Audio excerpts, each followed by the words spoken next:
everybody. So I do not have anything to hold my iPad up, so I will be live as long as I can hold this up. Which probably isn't going to be that long. So I want to pop in just for a couple of minutes and talk about Mercury going retrograde tomorrow. That's why our thinking is so muddled, why we can't seem to communicate well, why the words that are coming out of our face often don't make any sense. And there's a feeling of urgency as well when it comes to communication, but not really being able to get up and get it out, or have a problem with the confidence to get our point across. Miscommunication, misunderstandings,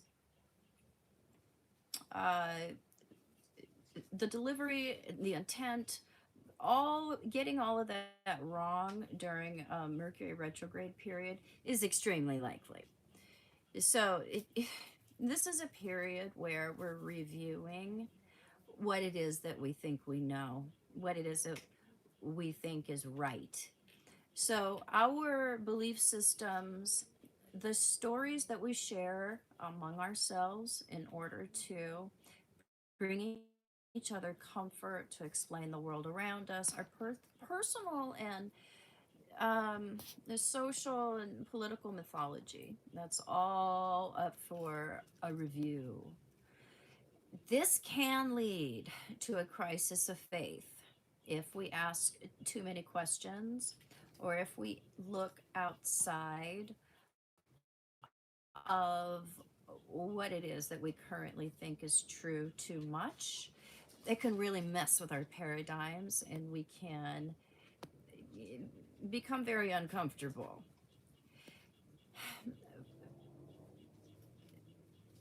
Sagittarius and Jupiter, the ninth house, all represent that dot on a map that says you are here. And when we have a crisis of faith, when we have Jupiter stuff that goes around, ninth house is perturbed, that's a rough place to be because we don't know what's true for a while. We lose our moral beliefs, affiliations, and that makes it really hard for us to determine what is right, what is correct, what is true.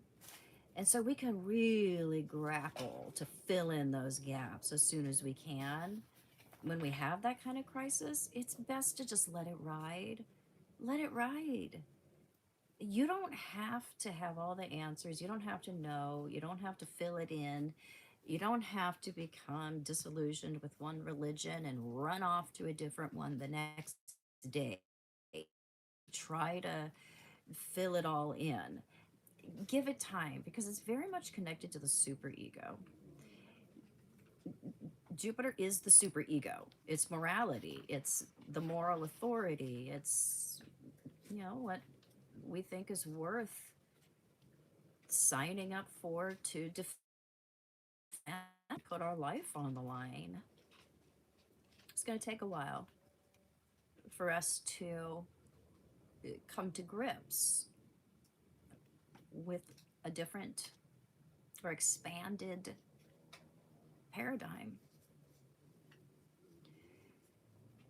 It's not as difficult a retrograde as it was in the summer with those nasty double in conjunctions to Pluto, which really brought a lot of internal weakness and darkness and untruths to the surface. We don't have as much drama involved in this. And we don't have Mercury retrograding through two signs. It's just simply in Sagittarius. So we reassess what we hope for. We review what is worth getting out of bed in the morning and looking forward to. This can be a time where we discover more joy. time where some of the air, the wind, can go out of our sails. And we can be forced to reestablish some of our loyalties. Because we may see that we were wrong, or we are under an impression that we didn't really research for ourselves.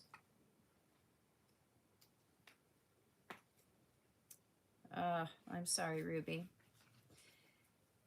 It looks clear to me on my end. I can't tell when the connection goes bad because it doesn't go bad on my end. But I am getting land internet on the, well, they're putting in the line on the 1st, and then hopefully it'll be the week after that. So I'll be able to meet with you like every single day and do a cooking show.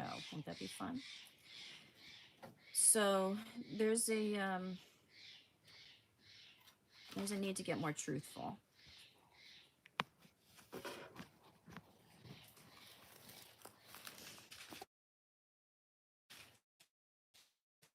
Resist that because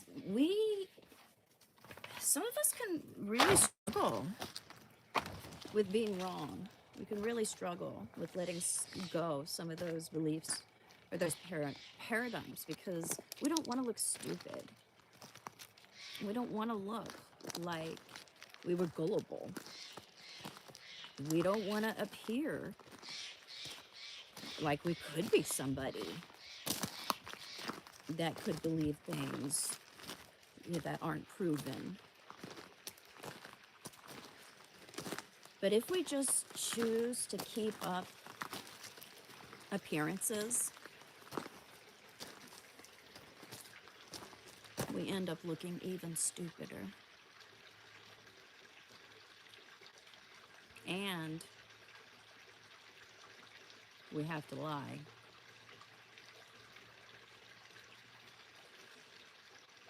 So the truth can be humiliating sometimes. But if we don't allow ourselves to change our mind, then we're just defending old paradigms because we don't want to be wrong and we don't really care what's true. We just don't want to feel embarrassed. Choose to be embarrassed.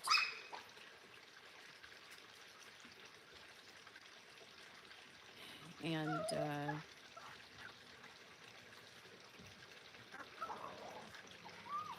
to embrace the fact that we don't know everything. We don't have all the answers.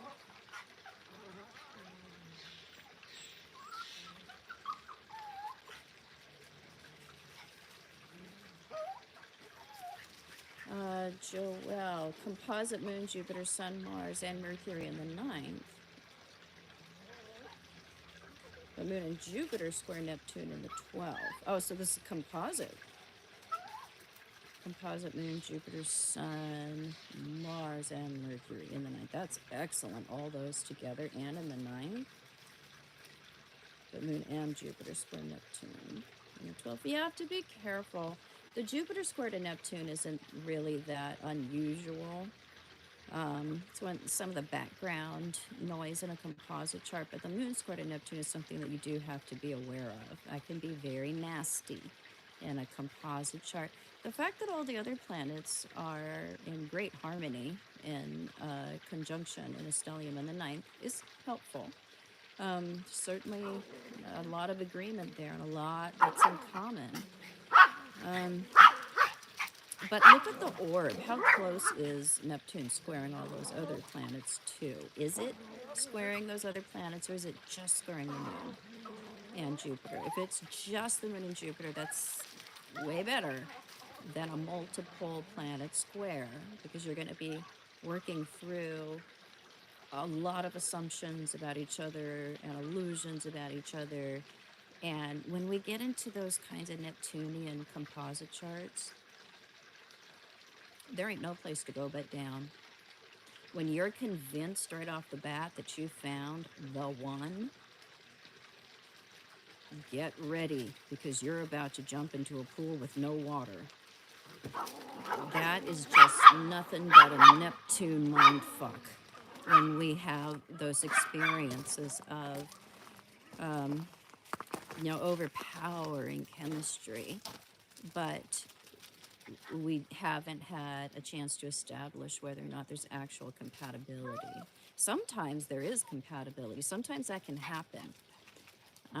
Usually it doesn't when the chemistry and the potentials get ahead of you. And a lot of times too, the compatibility will be there.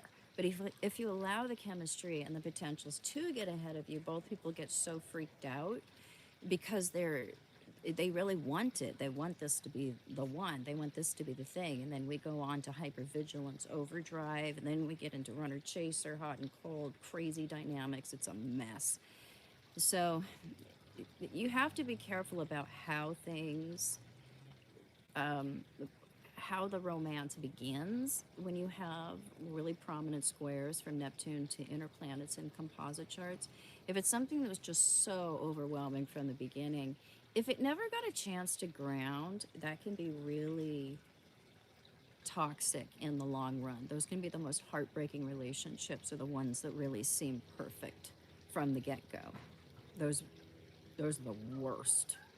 So yeah, go slow because you do not want to willfully look past red flags because you've already decided that this is the relationship or this is the one. That's the biggest problem with those really prominent hard aspects to Neptune is that we get caught up in the romanticism and we look past what is obvious because we want the feelings and we're like, well, I know it's not compatible, but I love him so much, or I'm so attracted to him, or I desire them so much that, we can work through all that, and the chances are you probably can't. So, yeah, those high chemistry relationships, a lot of times they circumvent actual establishment of, determining compatibility and establishing compatibility.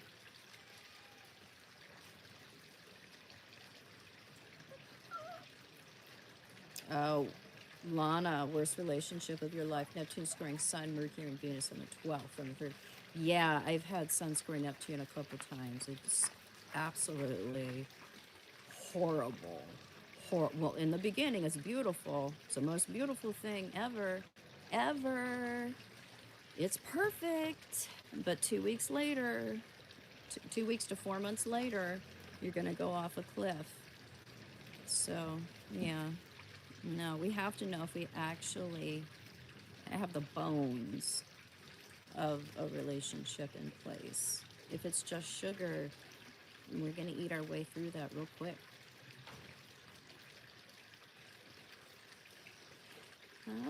No, there's no snow here. I think that's my greenhouse you're seeing back there. No snow yet. I don't know if we'll get any this year. We'll see. I don't know why I have this. Oh, I don't know. Put it over on my porch. I think it's supposed to go in my office, actually. All right. Let's see. Oh, Lana. Yeah, it ended up in an abandonment. Usually those Sun Neptune squares, they've got a 6-month shelf life. Although I did have that square in my marriage, which was a long-term marriage, it can be something that will persist in long-term relationships, but it's more unusual for that to be the case. Usually you're going to have some kind of grounding aspect that comes off of a hard aspect between Sun and Neptune. And I would say the hard aspects between Mars and Neptune are infinitely easier to handle. In the composite chart of the dude, mark that I've been seeing. That is something that I was really wondering about. How is that going to show up? Because that can be a really toxic square to have in a composite chart. And we don't have a consistent connection right now because he moved to Florida. Maybe that'll be something that gels in the future. We still do spend a lot of time together. But that is something in such a Uranian composite chart that we have, that is something that worried me because that can represent for some people real inconsistency. But for us, it's laziness. We actually make each other lazier when we're together. We watch more movies than we would when we're on our own. We eat more stuff. We definitely don't take as much action in the world. So you have to look at composite chart aspects as is something that are coming out of individuals. And for some people, certain composite chart aspects are going to be absolute nightmare. But for others, it can be more of a mild influence. It depends on the individuals. So it's an interesting thing, like composite charts. I've learned over the course of time that when you see hard aspects, you really do need to refer to the natal charts to see where is it actually coming from. If you have two natal charts that don't have a lot of Neptune in them, and then you have the synastry that also doesn't have a lot of Neptune in it, and then in the composite chart it's actually a lot of Neptune, it's not going to be nearly as bad an outcome as if, say, and it's also showing up in the composite chart, it's going to be different. So yeah, you do have to look at where it's coming from, but there are general hard and fast interpretations, for all the aspects.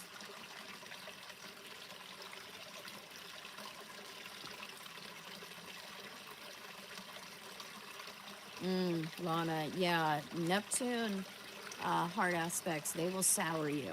Absolutely. They will sour you because you think you're getting the best of perfection or the one or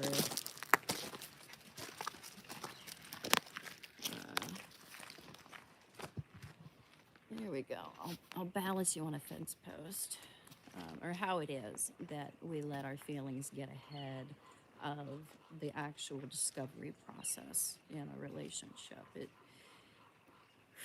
rarely turns out well.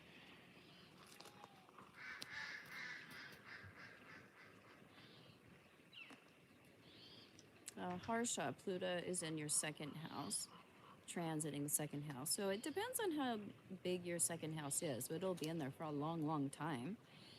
Years, a couple decades, depending on how large a house is. It's going to be transforming the way that you make money, your values, um, your sensual attractions, what you value, uh, physically, what you want to spend your money, your time, and your attention on.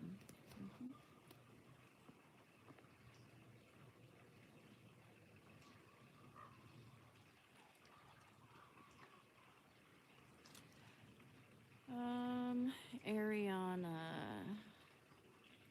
can I talk about the difference between synastry, Venus square Neptune versus in conjunction? Um, the square is much more difficult than the in conjunction. The in conjunction comes with less overt projection of perfection. The in conjunction is more like looking at each other like we're on different planets. We don't have the automatic assumption of perfection that has us drive into Vegas 2 hours after we meet each other with that one. And that's different than like Venus Uranus stuff. That's more love at first sight and potentially a lot of compatibility depending on what the aspect is. but we don't get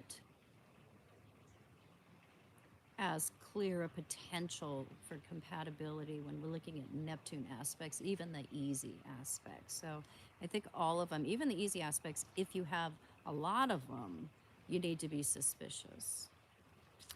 Harsha, I'm a Libra moon. I have a Libra moon. I have the sun in Leo, and I have the ascendant in Virgo. I have Mars in Virgo. I have Saturn in Cancer. I have Jupiter in Pisces, opposing Mars. And North Node in Sagittarius. Mercury in Virgo, right on the Virgo ascendant. And my Libra moon is conjunct to Uranus. And I have Neptune in Sagittarius. So, yeah, I never talk about my chart, but people ask all the time. All right, so that's all I wanted to talk about today. Talk about the troll of the solar system and how we need to be careful about how we need to deliver our messages, the kinds of resources that we consult, how we can come to better arguments, and how we might be, looking outside of our current belief systems and maybe shaking those up a little bit. There was another really good question here. Let me take this before I go. Yes, FG, I am a 12th house sun. Venus in Leo, too, also in the 12th house. Let's see, Lana, this is a good question. I was just talking about this morning in my apprentice group. She says, have you noticed grand trines in the birth chart can lead to sociopathy? I have 3 people now with grand trines showing signs of narcissism and sociopathy, and it really confuses me. Yeah, this is an interesting question. Because especially in Vedic or Eastern astrology, they always talk about trines or grand trines as being like the best thing ever, or like the biggest gift from the universe, or like an automatic windfall. And no, no, no, no, no, no. Trines and grand trines do not imply morality or correct motivation. They just imply ease and being able to combine past and future easily, in total lack of conflict between 2 factors of personality. And we were just looking at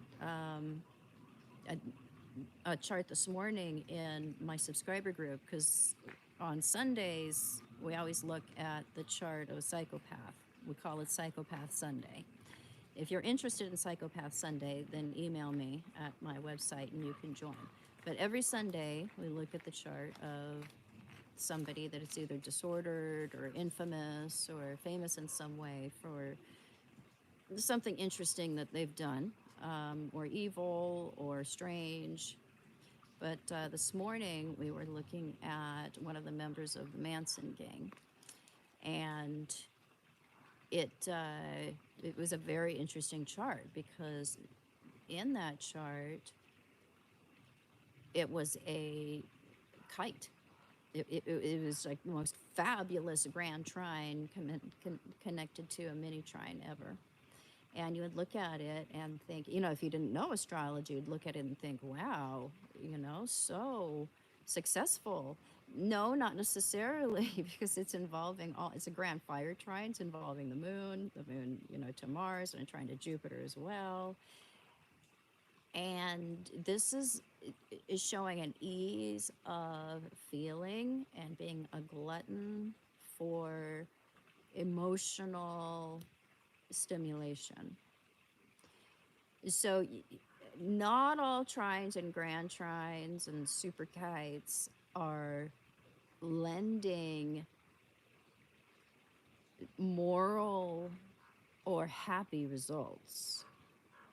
They're lending easy results. Sometimes that's what makes it easy for people to get away with things, or easier for people to move on from things, or a lack of conscience, because there's nothing to slow it down. There's nothing involved in a configuration like that has us thinking or developing or wondering. It's just success every time. So, yeah, really good question. So, if you guys are interested in joining Psychopath Sunday, where we do analyze the chart of some interesting person, either throughout history or in modern times, email me at my website and I'll put you into that group. We meet Sundays at 10 a.m. Pacific time. All right, that's all I got for you right now. Be careful with what you say, and use this retrograde period to find better sources of inspiration.